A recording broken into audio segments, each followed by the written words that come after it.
very warm welcome and thank you for joining us tonight. Please note that this program will be recorded and the video will be posted to SAM's YouTube channel later. Throughout this program, if you have any questions or would like to make a comment, please send them using the Q&A function, which you can find on the bottom of the screen. We will be starting the program shortly.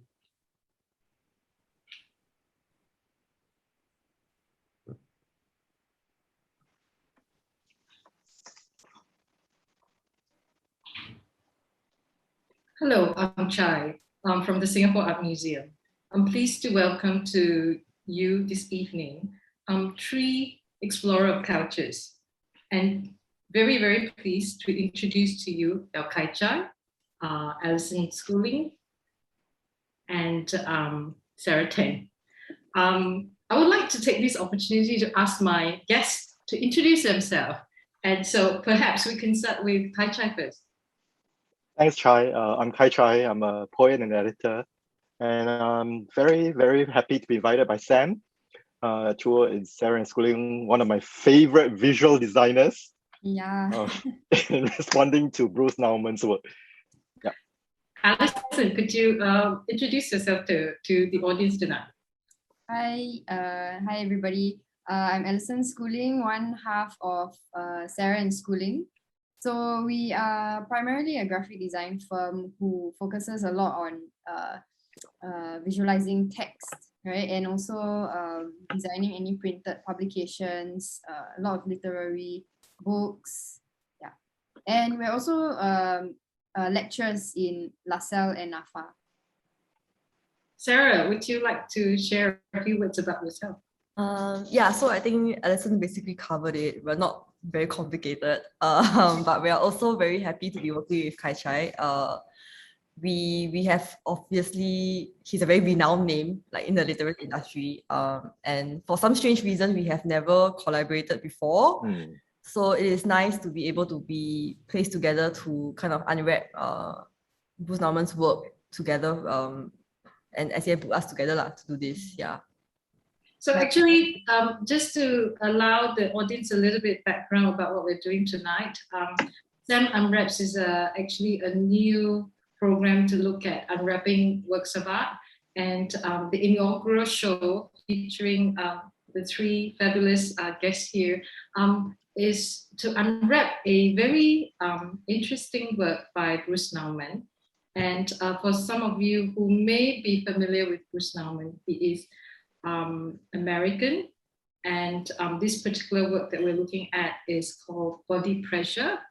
And what Body Pressure is quite different from other of Nauman's work is that in this particular work, it is the audience rather than Nauman's who is the performer. So maybe Kai Chai, could you share with us what was your instinct about when you first read Nauman's Body Pressure? Yeah, so I mean, I am not that familiar with Bruce Nauman's other works, but when I saw the text for this, I immediately was wowed by the fact that it's an instruction manual on how to use your body against surfaces, the kind of thing that we can't do in the age of COVID. So I think maybe Chai, you can explain what's the setup for the Bruce Nauman work in a gallery. How does it look like? So this particular slides that is up on the screen here, it's an installation of Nauman's work at the National Gallery of Singapore. The show that we're presenting is called The Gift. It is curated by the Singapore Art Museum. And here what you see is that Body Pressure actually features a set of instructions that actually invite the audience to introduce their body to the surface of a wall. And I think to make it a little bit easier to understand, perhaps let's have a look at the instructional words that Nauman's have stuck on that wall in that little poster at the back. Body pressure. Press as much of the front surface of your body, palms in or out, left or right cheek, against the wall as possible. Press very hard and concentrate. Form an image of yourself. Suppose you had just stepped forward on the opposite side of the wall, pressing back against the wall very hard. Press very hard and concentrate on the image, pressing very hard. The image of pressing very hard.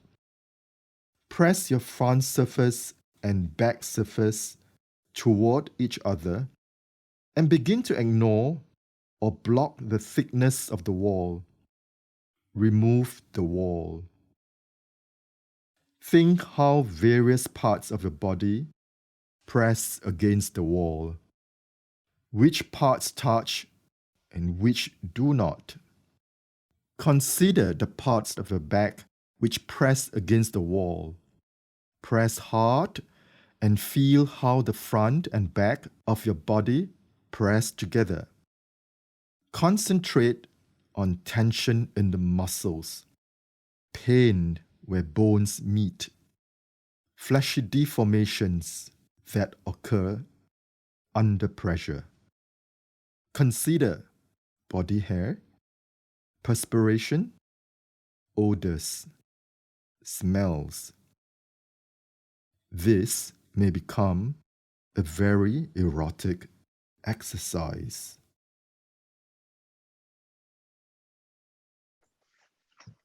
I'd like to open up the conversation to all three of you in terms of maybe you can share with me a little bit about how you feel about this set of instruction that kind of invites the audience to become the performer. I think when Chai first introduced this artwork to us, what really intrigued me was like I think I've always been more or less quite interested in performing arts, especially since I kind of follow Marina Ambrovic quite a bit. And I like the idea that in terms of performance arts, it's kind of like a mixture between art and dance. I mean, it's a form of self-expression, using your own body and what you have and the space around you. And what was really interesting about this particular artwork was that it came with a set of instructions, and it kind of gave the power to the audience to be the performer themselves. And when we looked at the words that he chose for the instructions as well, when we look at things when he said which part of your body touches the wall, it kind of makes you a little bit more mindful of exactly what you are doing at that moment.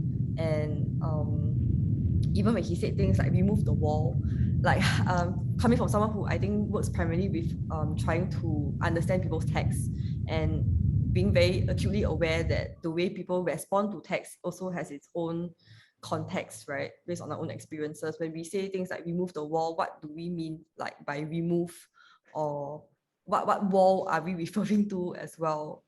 Is it a physical wall or is it a mental wall? So there were a lot of questions that I think were brought up when we were trying to unwrap his work, and we had very interesting conversations with Kai Chai as well about what this performance meant, or what he was trying to convey, or what even this means in terms of today's context, right? When we look at the longevity of the project as well. So yeah, I think maybe... I think the fact that it looked like a very simple exhibition, right? It's just paper on a wall and then a stack of paper there. So I think given a space, it felt like it looked like that small piece of paper with text invites you closer to read and digest what is Bruce Nauman saying, and then taking time to read and just being mindful of the fact that it is telling you to do something. There's a set of instructions, right? And then slowly reading each I think the way that it's been laid out as well, you know, and it's something to do with the pink paper, which is a very intimate color.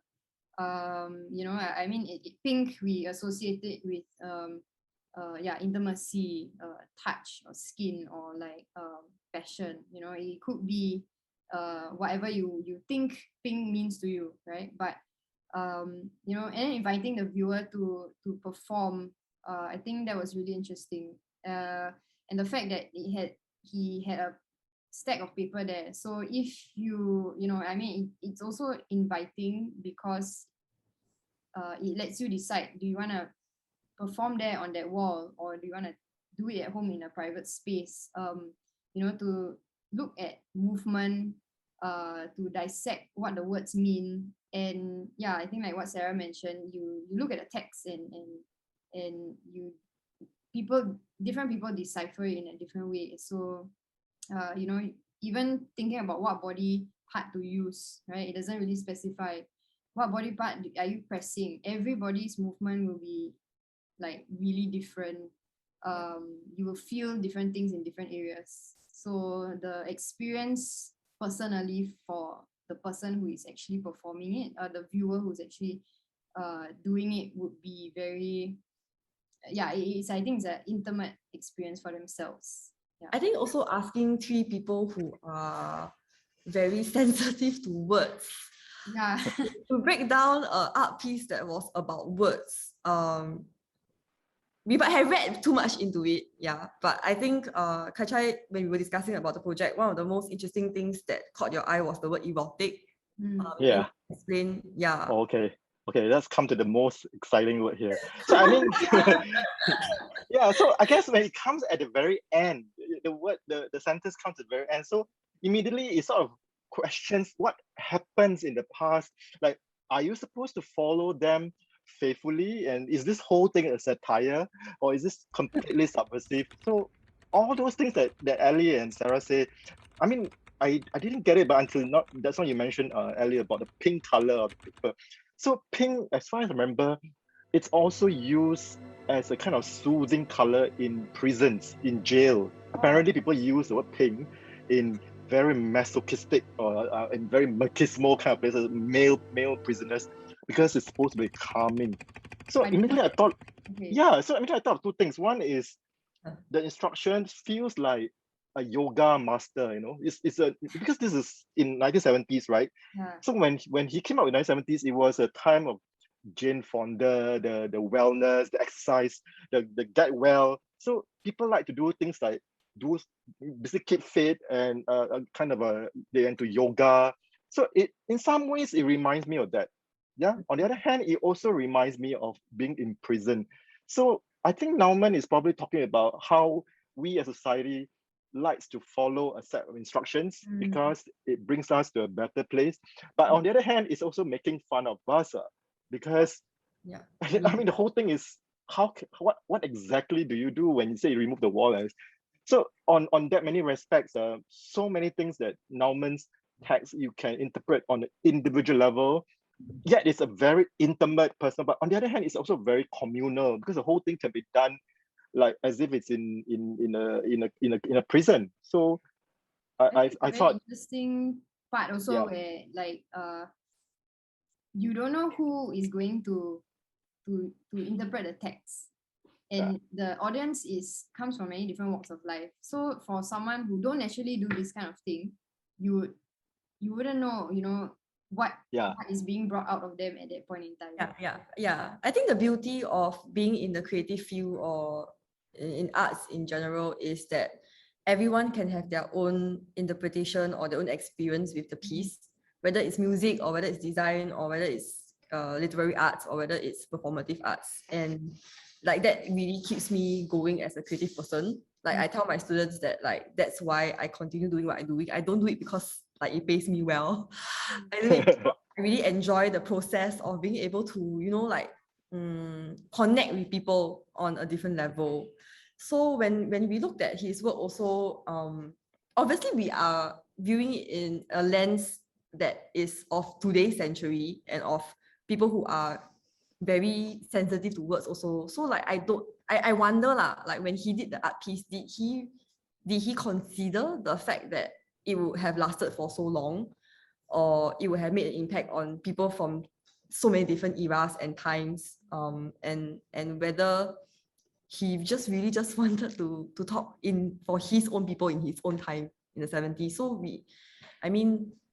even that in itself is also an amazing thing to take out from the art piece lah. Yeah. I like the fact that it doesn't look like it's from the 1970s, because we have a perception of how things or how artworks usually look like in the 1970s, and this still look very current. Yeah, I think we also initially had this discussion that I think at first we thought that it was really primarily about mindfulness, because it was all about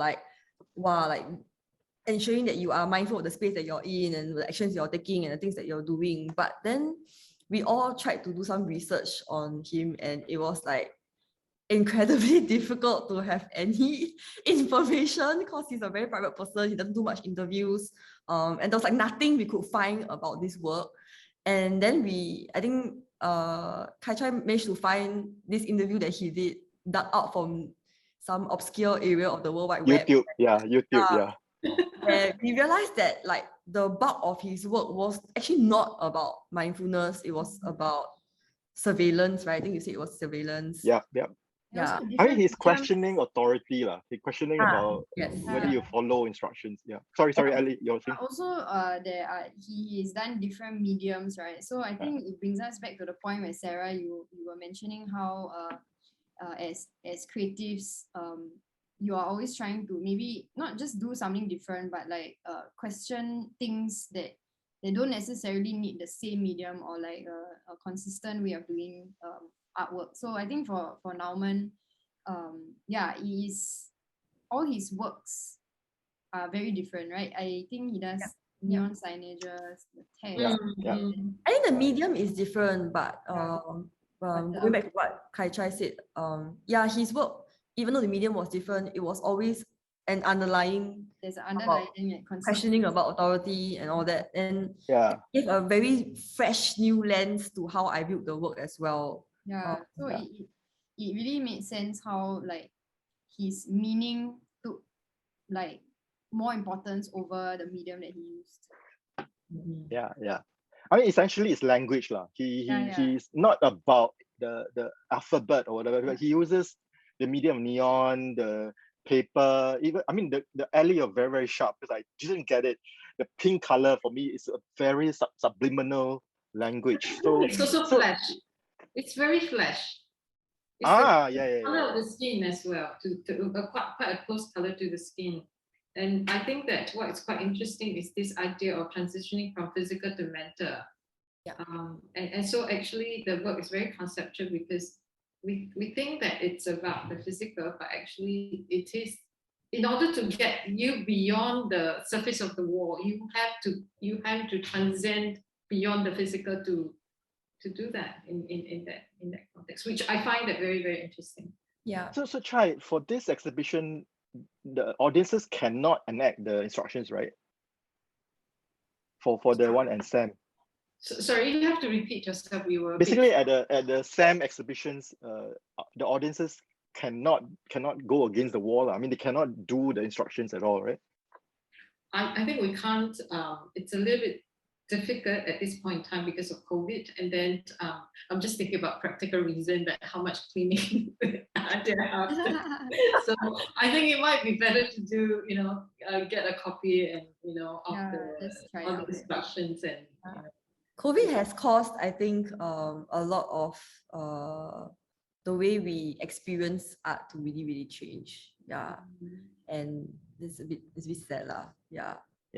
But I'm excited to also see what this might mean, or how creative people will kind of adapt to that change, or what new things might happen from there. Like once we have these limitations, then what will we do?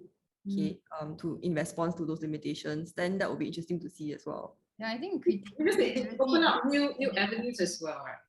I guess it kind of evolves in its own way also. Yeah. So who knows how next time in the future people will see the way we do art. Yeah. I'm very happy to have this Zoom discussion with you, because I think that's how we are reacting. We are we have no choice. We are in 4 individual spaces. In fact, we are in 4 oblong boxes here. We are kind of pressing against each other in another wall. Correct? We are in a way doing what Bruce Nauman, we are, right? Right? I don't know who we are. I'm against. I don't know. No. Yeah. So this is our creative reactions, in a way, interpretation of Bruce Nauman's body pressure. Yeah. Yeah.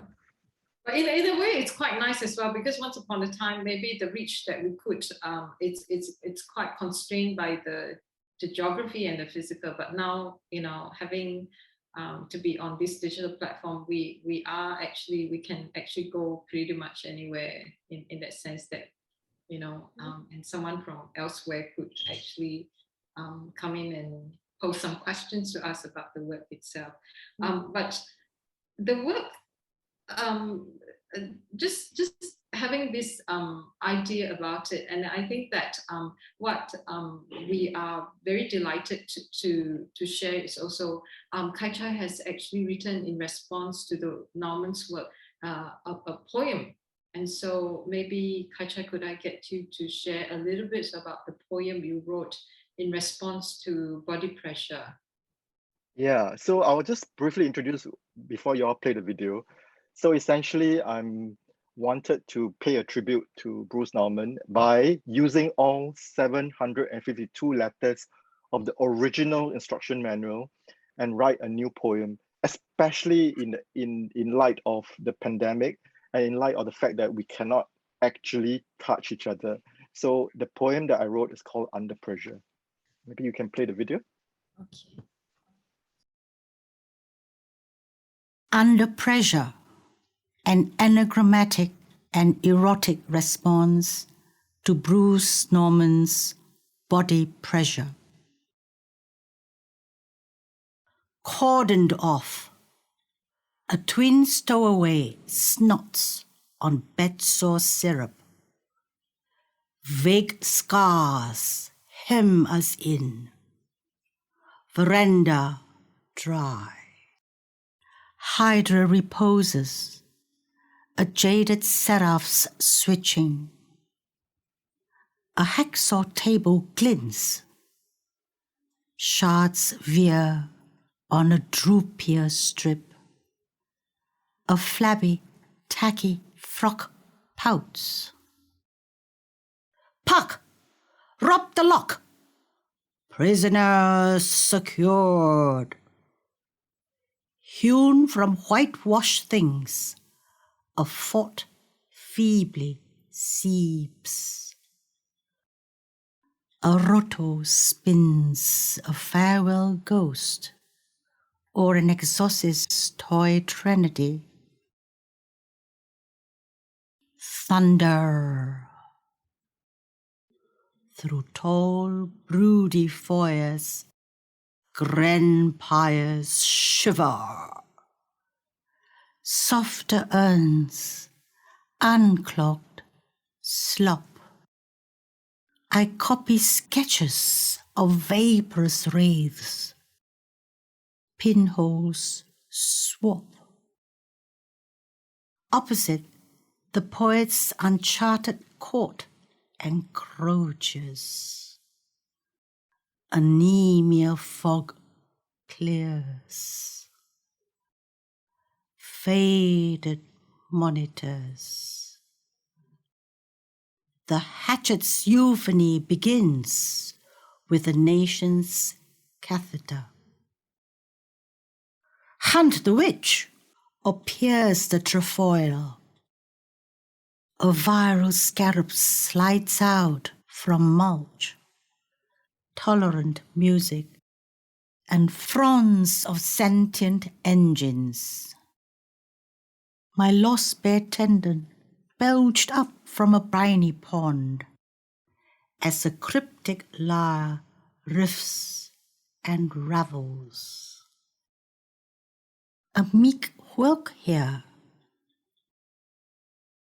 an owl speak there. Dear prophet, breathe.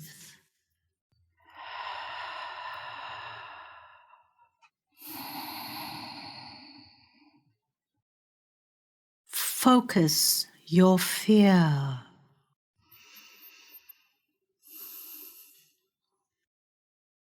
Come home.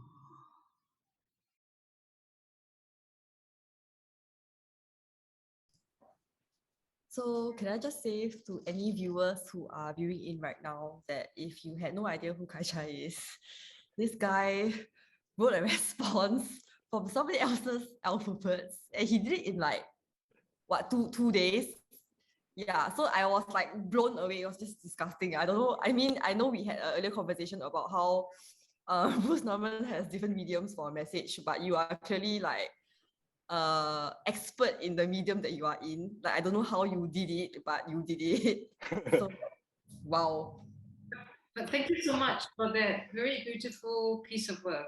When I first read it, I felt it's really dark, very, very dark.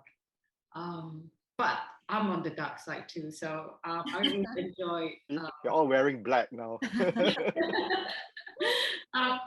Maybe you could share with us what was the inspiration, and just before you do that, I would like to take the opportunity to also thank the person doing the reading of this text for us. So San, thank you very much.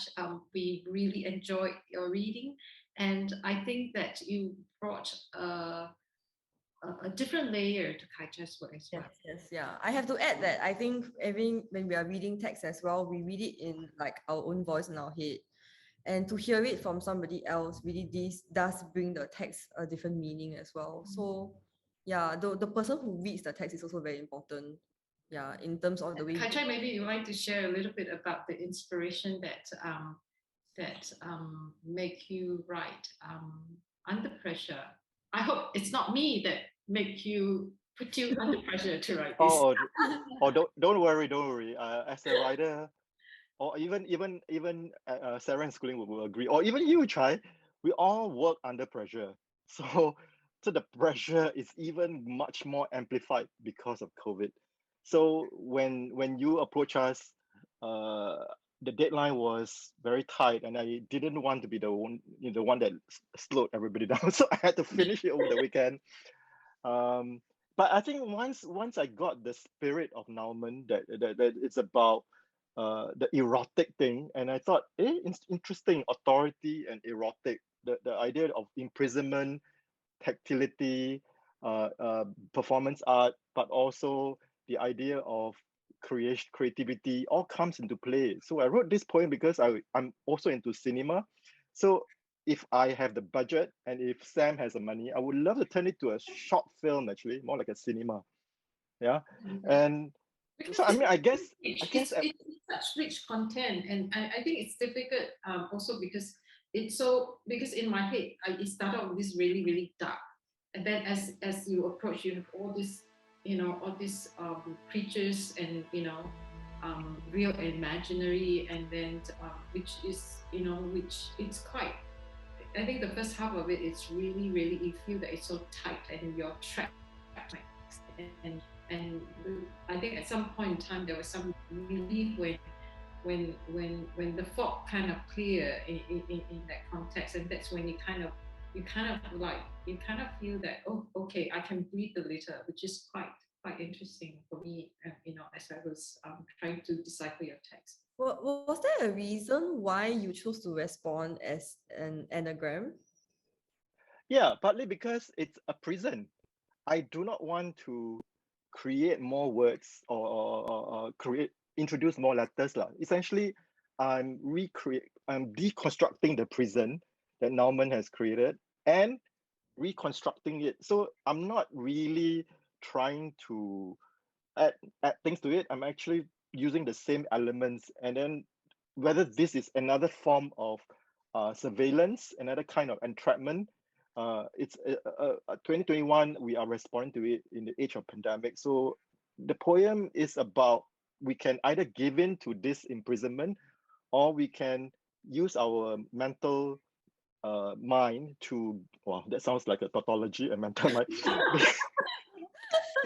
So the idea that we can use our brain to expand, so that when the poet's court encroaches, means that you are you don't have to be entrapped by the physical wall, and you can travel out, and that's where you can be creative. You see the bear tenant, the 𝘉𝘯𝘥 creatures are being formed, and all because you are not allowing this kind of constriction put you down, but you are being creative, and therefore that's also a kind of, I think eroticism is a form of creativity, yeah.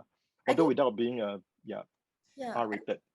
initially when also Chai mentioned that in the beginning she felt that the poem was a bit dark. I mean, there were a lot of keywords like shards, like things like that. But the interesting thing for me at the end was the last few words when it said, "Focus your fear, come home."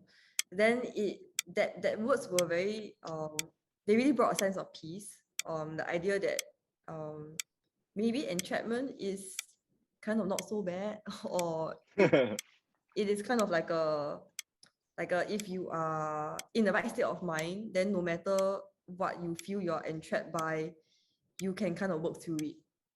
Yeah. Yeah. That was the feeling that I got I from guess the it's also like a form of acceptance, or just trying to be content with the situation that you're in. Yeah, I Yeah. did also feel like, reading the text brought feelings of, like what you guys have mentioned, right? Very like, it is a very emotive piece of text.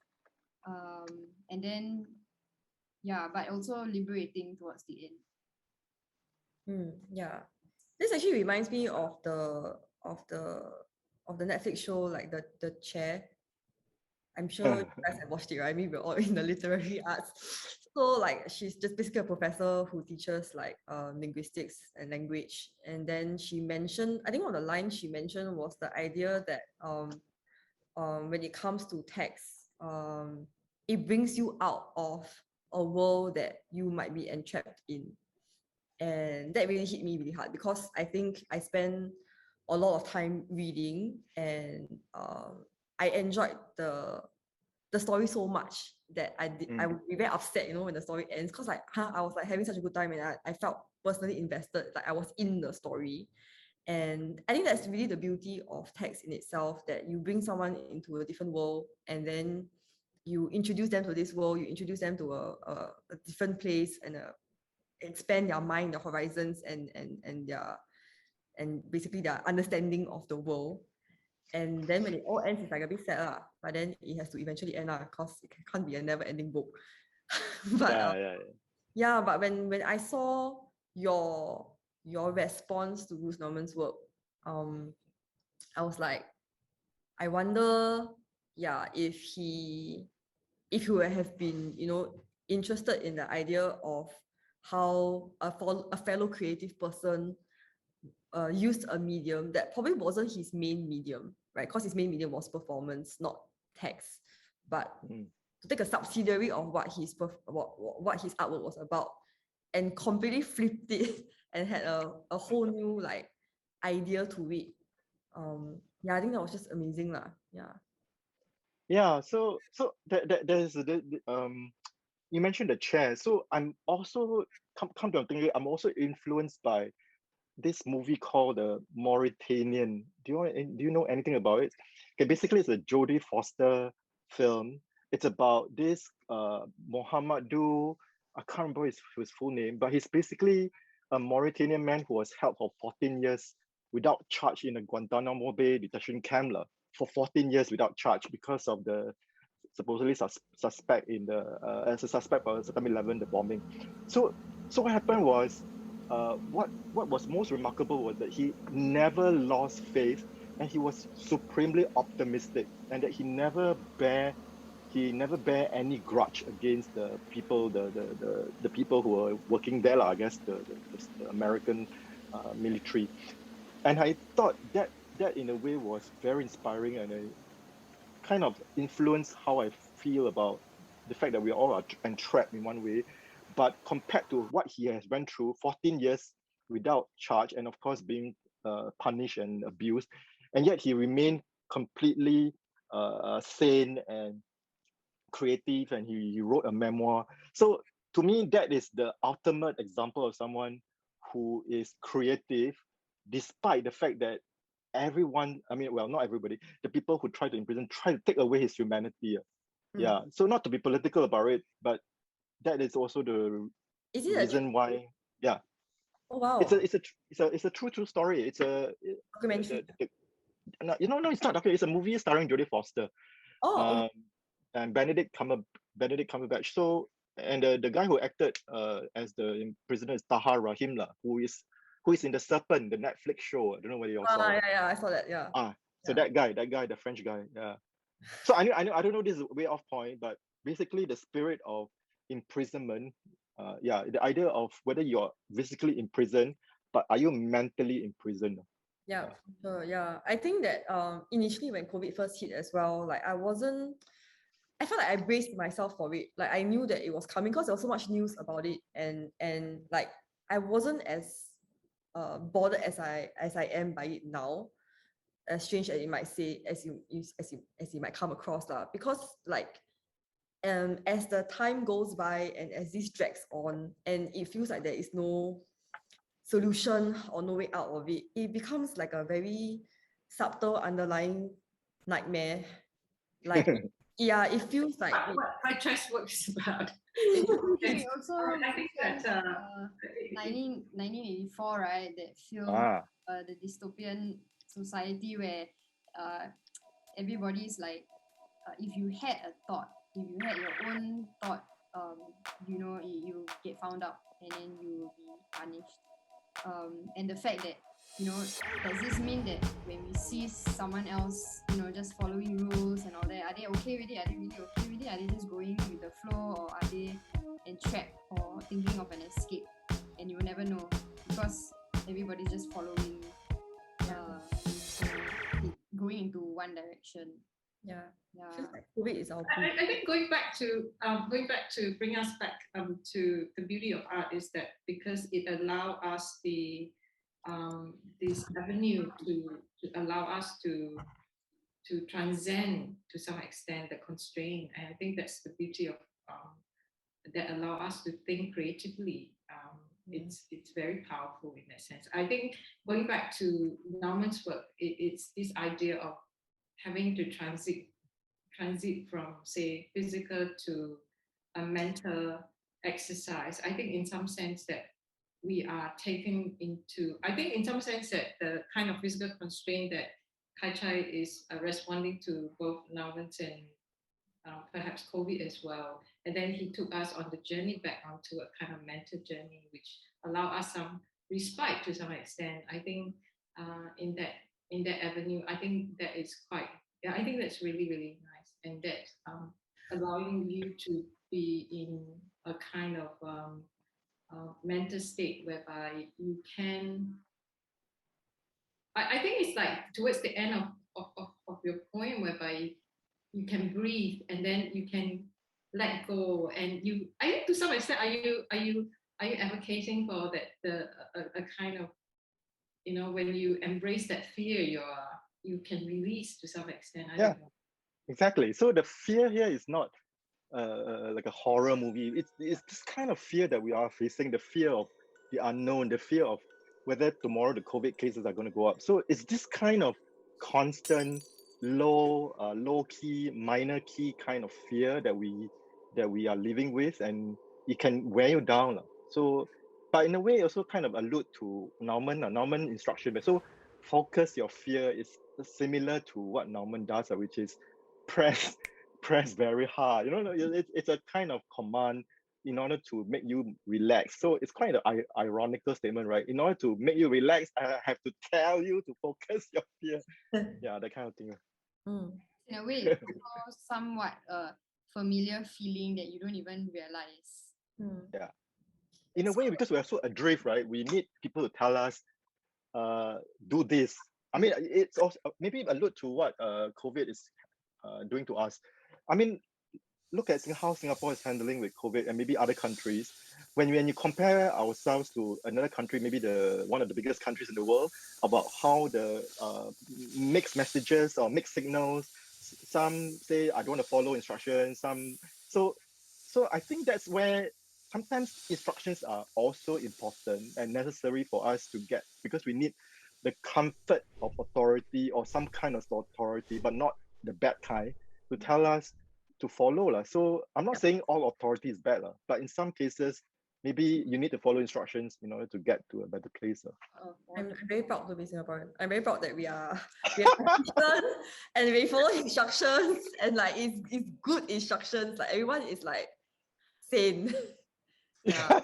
Maybe I should bring us all back. Maybe this is a cue for our audience to start asking us questions. If you have any, I'd like to take this opportunity to open up to questions. Maybe we take a few seconds for people to start sharing what you think about this. A very warm welcome back, audience, for tonight's SAM Unwrapped. May I take this opportunity to reintroduce our guests for tonight, the extraordinary poet and editor Yeow Kai Chai, the fabulous duo that makes up Sarah in Schooling, Sarah Tang and Alison Schooling. Hello. If you're feeling a little bit disconcerted, you'll be glad to know that it is not your mind that is playing tricks on you. What you have just experienced was Sarah and Schooling's take on Unwrapping Bruce Nauman and Yeow Kai Chai. And incidentally, Kai Chai and I have participated as actors in the process, playing our respective selves. So just to digress a bit, please use the Q&A function to post your questions. And while we're waiting for you to share with us your response or question, I'd like to take the opportunity to pose the question to Sarah and Alison about the performative approach that you have taken, and why is it that you decided that this was the approach that you wanted to unwrap the work? Yeah, so I think in the midst of us planning for this talk, there was a lot of discussion, there was a lot of brainstorming. And what was one of the points that came across was the idea that with COVID coming around, I think the way we create or the way we experience art has to change, or might already have changed, right? So we thought about the idea of like now everyone uses Zoom, right, for work or for any kind of conversations with people. So what if we took Zoom as a medium to become the platform for us to use it as an art piece? And also I think we got our students involved, because one of the other things we had conversations about was the idea that when we unwrap a certain artwork, there are different interpretations to it, especially when it comes to literary text. So different people will relate to text in different ways. So we wanted our students to have a take, because I think it can't just be a visual take from Alison and myself. We try to make sure that there was a myriad of different people and different interpretations of the text, right, and how it will come across when you view it together as one. Yeah, but of course, some of you may or may not have realized that what you were watching was a video. We tried to make it seem like it was live, but obviously there were some issues with the video lagging. But I guess that is all part of the experience of the art piece. When you're looking at Zoom, then this is what happens lah. Yeah, although a little bit sad that the students' motion graphics couldn't be really experienced the way they were meant to be lah. Yeah. We have a viewer that says congratulations on creating layers within layers of the presentation. And I think that's quite nice. I was also looking at some of the other questions that are posted by our viewer. And maybe while I'm scrolling through the questions, Kai Chai, you look quite pensive. It looks like you're ready to ask a question. Yeah, of course, I'm very curious as to how Alison and of course Sarah walk the students through the text, and what were the process like? What were the processes like? Because there were groups of people that you worked with. So the process, is when Sarah and I decided that, okay, we would maybe pick handpicked 8 of the students, one of the brightest students that we have in NAFA that both of us have taught before. So where we decided the words hold a lot of meaning, right? And like Sarah mentioned, I think having these 8 other minds decipher the text and see how they come up with the text, right? So our brief to them was quite simple in a way that we did not want to micromanage anything. We did not want to skew their minds into creating something that we wanted. So all we did was we told them, we gave them a brief of a short video of 30 seconds each. What we did was we also asked them to include white noise or sounds that would not so that we could talk over them while the discussion is going on. We also tried to extract the pink from his Nauman's artwork and give them the color scheme to use, right? So then in a way the videos will be consistent. Yeah, and I think we also thought kinetic typography was a good way to express text in a way that shows a lot of movement and emotion. Yeah. Maybe you'd like to explain a little bit about what is kinetic typography for our viewers that might not be familiar with that. So kinetic typography is is a form of motion graphics, only using text to express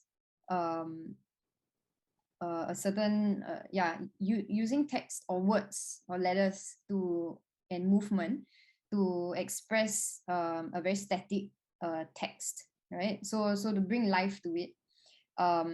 And a lot of times there are videos where kinetic typography plays when someone is talking, usually, and the words usually follow the speech, right? But in this case, we decided that the text should just play while we talk, right? So the words don't exactly match, but they are words that are taken from the video itself.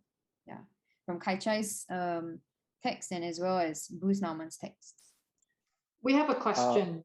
The question is open to the speakers. What if the original intent of the artist was not how people interpreted the art, and would the art lose its meaning? Well, I think we mentioned just now, well, not just now, but the video was recorded weeks ago. So essentially, there's intentional fallacy, right? I mean, you're assuming that the author, in this case Bruce Nauman, has only one meaning to body pressure. But in fact, we have scoured through the internet and there was very little that we could find on what he intended to do with. So whatever that was intended is our own intentions, and I don't think we should be apologetic for that. Of course, we filter it through 2021. So the art actually gains lots of meaning, and art is subjective. I don't really think Bruce Nauman will be as authoritative as he pretends to be. Yeah, I also feel that looking at his artwork, okay, because for SAM Unwraps, right, we were looking at it as fresh pair of eyes who we've never seen his artwork before, not trying to do much research as well. I mean, we obviously did some research about him, but at the same time trying to be more authentic with the way we perceive it as we see it. So yeah, there may be a lot of things about the artwork that he may have intended for, but the way we see it would be something that is it's still a valid opinion. Yeah. We have a comment. Someone said that I really enjoyed the experience. It was wonderful to be able to visit the artwork with all of you. The students' work were very refreshing and the whole video worked very well. Thank you so much. That was nice. Yeah, I think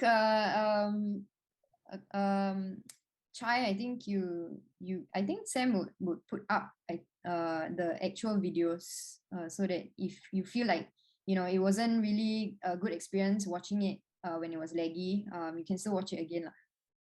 in its I full. think we come back to this idea of the Zoom platform, and then I think this is a reality of what digital space to some extent is about, and then we kind of have to live and give and take on what the possibility and the challenges that comes with it. And what do you think? I mean, the fact that you have chosen to kind of unpack the work in such a way that it comes with a lot of uncertainties as well. And how do you feel about, because of for whatever reason, where we actually tested the processes, it was fine, and then the moment that actually go live, it was quite laggy. How do you feel about the inconsistency, and do you take that as part of the performance in the bigger context? I think at it actually does relate as well to the whole COVID experience, right? Because on some level, we have to accept things that we cannot change. So when the video was playing at the back end, everyone was just like, "Oh no, the video is lagging. What am I gonna do?" But I mean, that is the whole part of the artwork in itself also, to understand that the situation that you're in cannot be changed, but you can only do what you can available at that moment, right? When earlier, not earlier, but ago when we videoed that, yeah. So when we were talking about this, it was like a bit of a difficult way. We keep calling it the fake Zoom talk and the real Zoom talk. So yes, I think it was also interesting to see how many people left tolerance level for Zoom's lag. Also, yeah, I mean, I'm glad that everyone who's still here stayed and just accepted it because at some point that it needs to be some sort of acceptance and all that, right? Yeah, but this was all the things we were discussing beforehand also. We discussed, when Kai Chai talked about the guy in the prison and how like he accepted his situation. It is the same lah. It's just in a different form now. Yeah, like. In fact, Sarah, you have a term for what we are doing here. Yeah. Zoom. Conception. I mean, like Christopher Nolan, yeah. Video in a video, yeah. And then with this video of a video will be uploaded onto YouTube, which is again a video platform. So it will be a video of a video of a video. Yeah. They're very smart and lucky. There is a very difficult question, but I think I will try to take it on. If you're okay with this, I think it's from Eunice. Eunice's question is very theoretical, but I think let's try to unravel it, like we are trying to unwrap it. So Eunice says that Nauman came out of post-structuralist generation when gender politics was gaining momentum, pushed by thinkers such as 𝘉𝘰𝘥𝘺, mostly brought about by critique current economic hegemonies. Most of Nauman's work have subtle yet sensual gender references, especially body pressure, using masculine visuals such as hardness and thickness. It seems the panel has eluded what are the current extensions of these ideas about gender discourse and economies in Singapore. Can you talk about again why the dated Western provocation? Well, I would say that the idea that hardness and thickness are masculine may just be your own perception of. I can think of hardness and thickness as equally feminine values. Why does it have to be masculine? So even if you think it's masculine, it's precisely the fact that we are deconstructing it, and and he ends with the word erotic exercise. So I don't really think it has anything to do with the economies at all. But I don't know, Chai, what do you think? I think it's quite. I think we come at a very, very difficult time in the sense that I think with recent changes and I think recent things like Black Lives Matters and also what's the Me Too movement and stuff like that. There's quite a lot that actually that it's. I think we live in very complicated times, but then I think it is also how we attempt to digest and understand. And so Nauman's time is also quite different in some contexts as well. So I don't have the answers, and I think I pretty much agree with you. Some of this terminology might not necessarily be masculine. It can be feminine. It's probably it's really a case of water is half full or half empty to some extent. So, but I think it's worth you know, talking more about it and trying to uncover a little bit more. And I think this is the whole thing of unwrapping. I think as you unwrapped, you Yes. actually try to, you know, find layers in that sense. Yeah, totally agree. Yeah. So I'm mindful of the time. I would like to also take this opportunity to ask Kai Chai if you have anything to ask Sarah and Schooling. And Sarah and Schooling, if you have anything to ask Kai Chai. Well, I mean, I've always mentioned to them, to their face, but also in the video, that I really admire the way they interpret text. I mean, although they don't write per se, but they always deal with text. So my question would be to both of them, if you were to turn my poem, the Under Pressure, into some kind of design, what would that be? I mean, without touching your students' work, of course. I mean, I'm putting you on the spot, I know. Design takes time to think about. Yeah, it will take a while for us to figure out what would be the best medium for that kind of text. Yeah. That's why they're the best, because they take time. Yeah, I mean, it definitely takes time for us to digest any form of text lah. Yeah.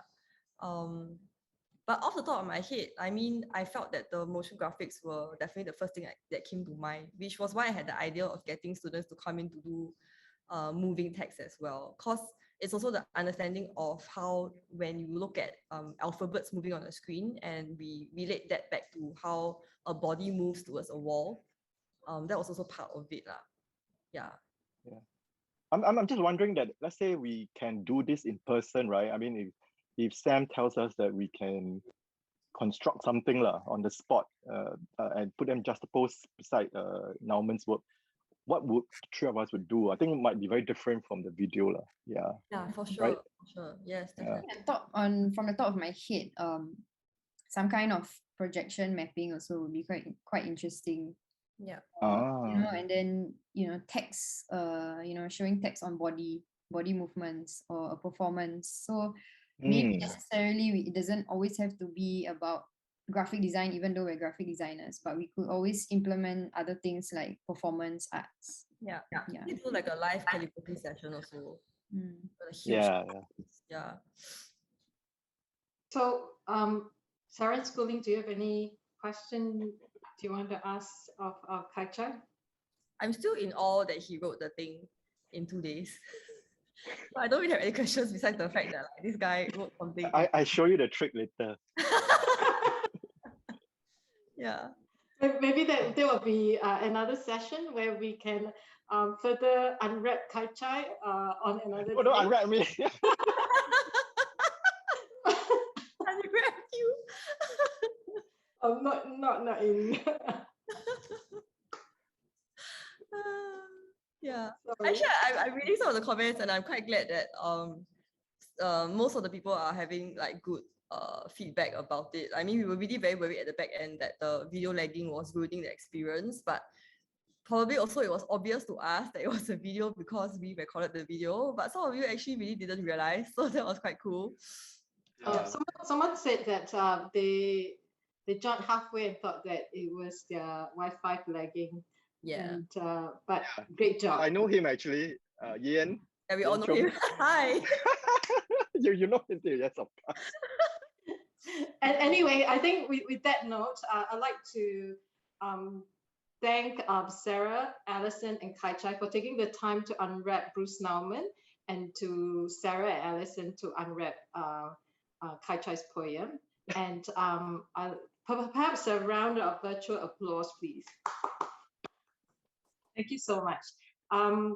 We would like to know your thoughts on the programs today, and later on we'll show you a QR code that you can screen on the screen for you to access our feedback form. But first of all, I'd like to take this opportunity to share with you some of the credits. So the work we presented today is Bruce Nauman Body Pressure, dated 1974.